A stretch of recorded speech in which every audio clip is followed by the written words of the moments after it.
Hello everybody, today we are going to take a look at something special. Since Subclassing was released, I wanted to make a unique Templar Knight build that is using one-handed shield as its main weapon.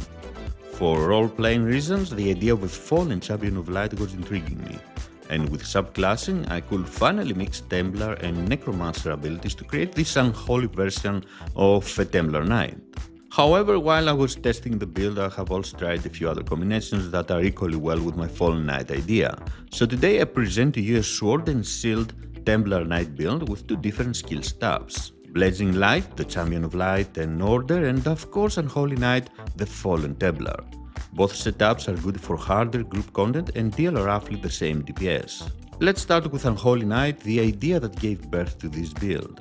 This setup is using the Edric Spear from Templar, Assassination from Nightblade and Gravelord from Necromancer. Like this, you can combine light skills from the Templar with dark skills and minions from Necromancer to create the desired result. The best race for a stamina-based DPS build is of course the Dark Elf, thanks to the boost it offers to damage and stamina. For champion points, you should focus on direct damage and overall damage boost.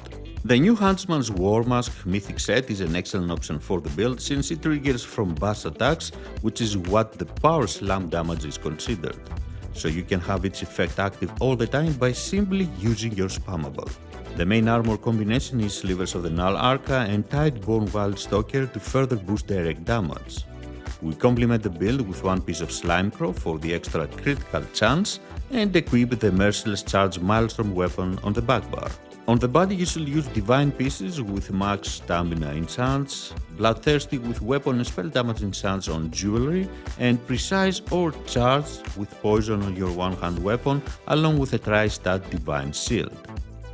Infused with weapon damage enchantment on your back bar weapon.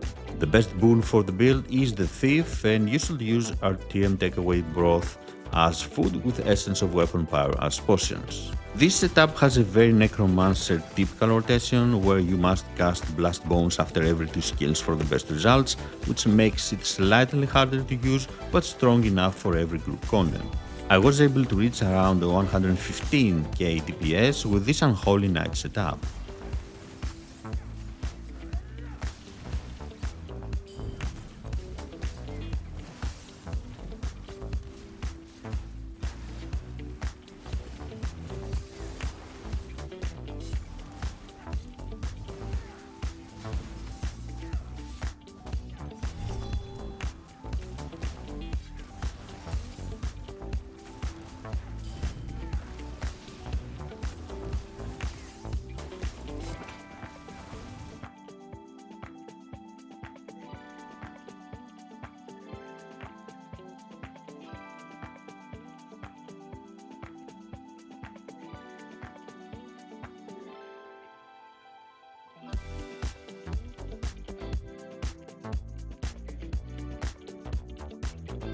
Blazing Light on the other hand is the complete opposite, a champion of light that is using Dragonite skills instead of Necromancer to amplify its divine power.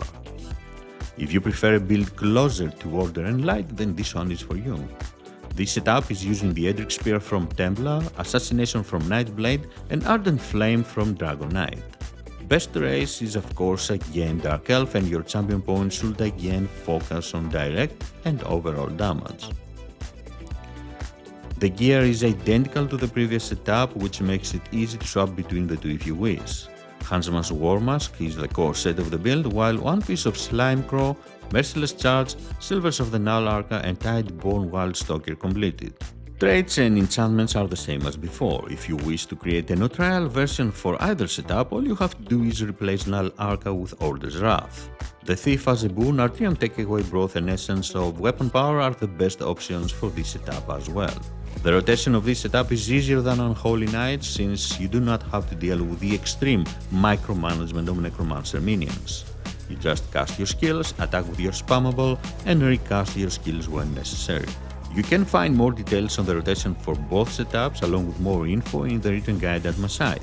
Check the link in the description.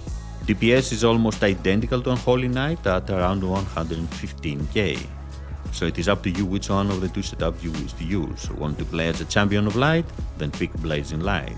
Prefer the dark side? become an Unholy Knight instead.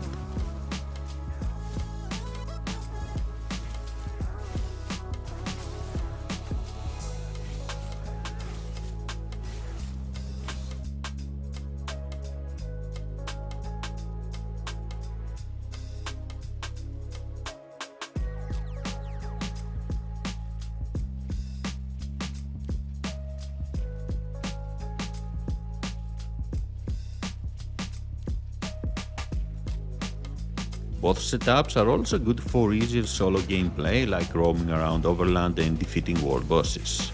I will not recommend them for solo arenas though, because they are designed with DPS in mind and lack the survival and healing options to complete them successfully. So this was my dual setup for a Templar S&D DPS build in the Elder Scrolls Online. I hope you like the concept and you will enjoy the different options. Let me know how they work for you and if you're having fun. Thank you for joining me. Please leave a like, comment and subscribe for more builds and guides. You can even join me on my Discord if you wish, where we can discuss our favorite games. There is a link in the description. Have a great day.